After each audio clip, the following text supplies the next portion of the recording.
Billionaires in South Korea are dispersing their fortunes as rapidly as they can, but how do billionaires live their lives? Let's check it out. Hey guys, and welcome back to the channel. For this video, we will take a look at what it's like to be a billionaire in South Korea. But before anything else, please leave a like on this video. Also, don't forget to subscribe to our channel and click the notification bell down below so you won't miss our videos. Without any further ado, let's hop on right to the video. The country currently boasts 46 billionaires. The majority of them are self-made entrepreneurs who run tremendously profitable internet businesses, according to Forbes. The combined fortunes of the country's top 10 wealthiest individuals are more than $60 billion, and their fortunes are rapidly increasing as a result of gaming, instant messaging, and cryptocurrency investments. Today, we'll take a look at some of South Korea's wealthiest individuals and see what they do with their billions. We'll also look at the significant charitable contributions made by South Korea's IT billionaires. Let's get it started. A billionaire revolution is taking place in South Korea. The country's new billionaires are self-made IT entrepreneurs who would rather contribute to charity than keep their fortunes.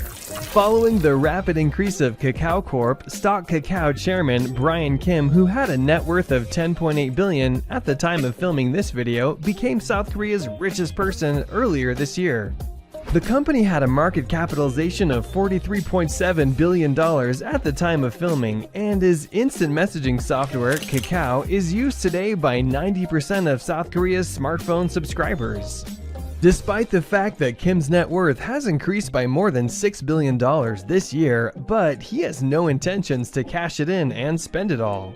Kim grew raised in one of Seoul's poorest neighborhoods and has adopted a frugal way of living since then. He is the second South Korean billionaire to sign on to Warren Buffett's Giving Promise, and he aims to give away more than half of his wealth before he passes away in the next few years. Kwon Hyuk-bin, South Korea's fourth richest person, is another tech millionaire with a golden heart. Kwon Hyuk-bin, who had a net worth of $9 billion at the time of shooting, has donated more than $5 million to schools in China and Vietnam to teach children about technology and computer science, according to the documentary. His net worth is expected to soar in the next years as a result of his ownership of the video game firm Smilegate, which he owns 100% of. The company was responsible for the development of Crossfire, the video game with the highest player count in the world. One of South Korea's wealthiest individuals, Kim Young-ju, is another video game magnate who generously donates a large sum of money. The Nexon founder, who had a net worth of $6.8 billion at the time of filming, has contributed millions to develop children's hospitals around South Korea. He donated more than $18 million to construction of a pediatric rehabilitation center in Seoul through his charity organization. In addition, his charity contributed $9 million to the construction of a children's hospital in Daejeon. He has promised to donate more than $93 million from his own fortune to digital companies and children's hospitals, and he has stated that his children would not receive any shares in his firm. Nexon has also ventured into the world of cryptocurrencies, owning 83% of Crypto Exchange. In the first half of 2021, corporate venture capital investment in South Korea totaled $2.7 billion. That's the most money ever spent in a 6-month period. There are currently 15 privately owned unicorn enterprises in South Korea, each valued at more than $1 billion. Once these very lucrative enterprises go public, many more billionaires are expected to emerge. In South Korea, not all billionaires have a good reputation. The country is home to a significant number of old money billionaires who are mostly connected to family-owned businesses known as chaebols, which have inherited large fortunes. Some of South Korea's wealthiest people are the heirs of multinational corporations such as Samsung and Hyundai, among others. This, however, may soon change as the South Korean government moves to rein in these plutocracies through legislative action. Bribery, tax evasion, accounting fraud, and embezzlement have all been leveled against numerous billionaires who are members of these wealthy chambers, according to reports.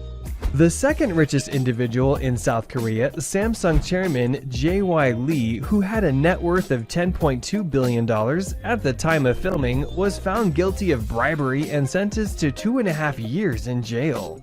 After inheriting Samsung from his father, Lee Kung-hee, who had a net worth of $21 billion at the time of his death, he was called the Crown Prince of Samsung by the media. Hong Ra-hee, South Korea's sixth richest individual, is also a part of the powerful Samsung group. She is the widow of Lee Kun-hee and had a net worth of $5.7 billion at the time of filming this video. Another businessman with a shady history is South Korea's seventh richest person. Former Hyundai chairman Chung Mong-koo, dubbed the bulldozer for his aggressive and outspoken demeanor, was found guilty of theft and eventually granted a presidential pardon. The corporate titan, who had a net worth of $5.2 billion at the time of filming, inherited Hyundai from his father and led the firm for 20 years.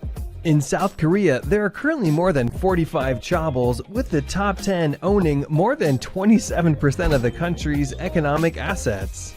South Korean billionaires have quite different lives than billionaires from other nations. Neither old money tycoons nor new tech billionaires brag about their fortunes. In South Korea, you won't find a billionaire with a big collection of supercars or a $100 million mega yacht. All of Korea's billionaires, young and old, keep their identities hidden from inquisitive eyes. In truth, none of the country's most costly properties are owned by billionaires. Luxury condominiums in posh single areas like Gangnam District and Yongsan District are being snapped up by K-pop billionaires. IU, a Korean music diva, reportedly purchased an $11.7 million penthouse in Seoul's upcoming everlasting Cheondae building. It isn't the most costly flat in the complex, though. The penthouses are valued at around $26.5 million. Members of the BTS RM and Jimin recently paid $11 million for a luxurious condominium in Yongsan's 9-1 Hanman project. The luxury condo complex is one of Seoul's most costly, and it's been dubbed the Beverly Hills of Korea by many. It has a broad range of premium amenities, including party rooms, a golf course, a swimming pool, and a fine dining restaurant, and it overlooks the Han River. The condo complex's residents are given a complimentary breakfast prepared by hotel chefs.